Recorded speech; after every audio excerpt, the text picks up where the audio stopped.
বুঝবে একদিন, যেদিন তোমার কিছুই থাকবে না, যেদিন তোমার পাশে কেউ থাকবে না, সেদিন তুমি বুঝবে। এখন তোমার সামর্থ্য আছে বলেই সবাইকে দিচ্ছ, দান করছো। যেদিন তোমার সব ফুরিয়ে যাবে, কিছুই থাকবে না, সেদিন তোমাকে কেউ কিছু দিতে আসবে না। তোমার ঘর হয়ে যাবে শূন্য, কিছুই থাকবে না তোমার ঘরে। সেদিন তুমি বুঝবে। তোমার হয়তো একদিন এমন দিন আসবে, এক মুঠো ভাতের জন্য তুমি হাহাকার করে মরবে। এক মুঠো ভাতের জন্য হাহাকার করে মরবে, তবু তোমাকে কেউ ভাত দিতে আসবে না। কারো কাছে সেদিন হয়তো একটু ভাতেরও আশা করতে পারবে না।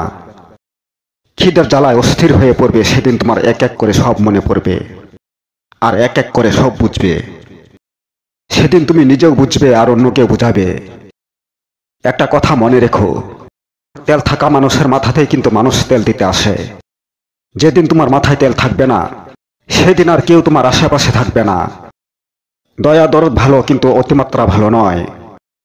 তুমি দয়া করো তাকেই, দরদ রাখো তার জন্যই, যে নাকি চলে ফিরে খেতে পারে না, যার ঘর নেই, যার হাত নেই, পা নেই, যে নাকি অন্ধ, চোখে দেখতে পারে না, যেই মানুষটা অসহায় বৃদ্ধ মানুষ, যেই মানুষটা ভিক্ষা করে পেট চালায়, তুমি তাদেরকেই দয়া করো, তাদের জন্য অন্তরে দরদ রাখো।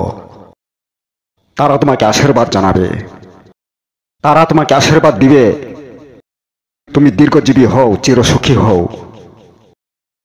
সুস্থ সবল মানুষকে দিয়ে দান করে তুমি কোনো ফল পাবে না। দিতে দিতে তুমি ফকির হয়ে যাবে, তবু তোমার থেকে নেওয়া ছাড়বে না।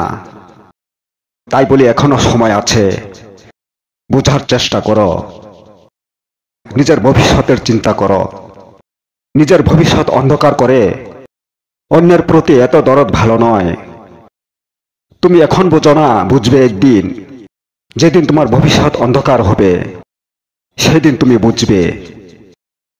সেদিন তোমাকে কেউ দেখতে আসবে না। সব সময় মনে রেখো, মানুষ স্বার্থপর হয়। যতদিন তোমাকে দিয়ে স্বার্থ হবে, ততদিন মানুষ তোমার সাথেই থাকবে। যেদিন থেকে স্বার্থ ফুরিয়ে যাবে, সেদিন থেকে আর তোমার সাথে থাকবে না। তাই বারবার বলছি, বোঝার চেষ্টা করো। এখন বোঝো না, বুঝবে একদিন, এই বললাম।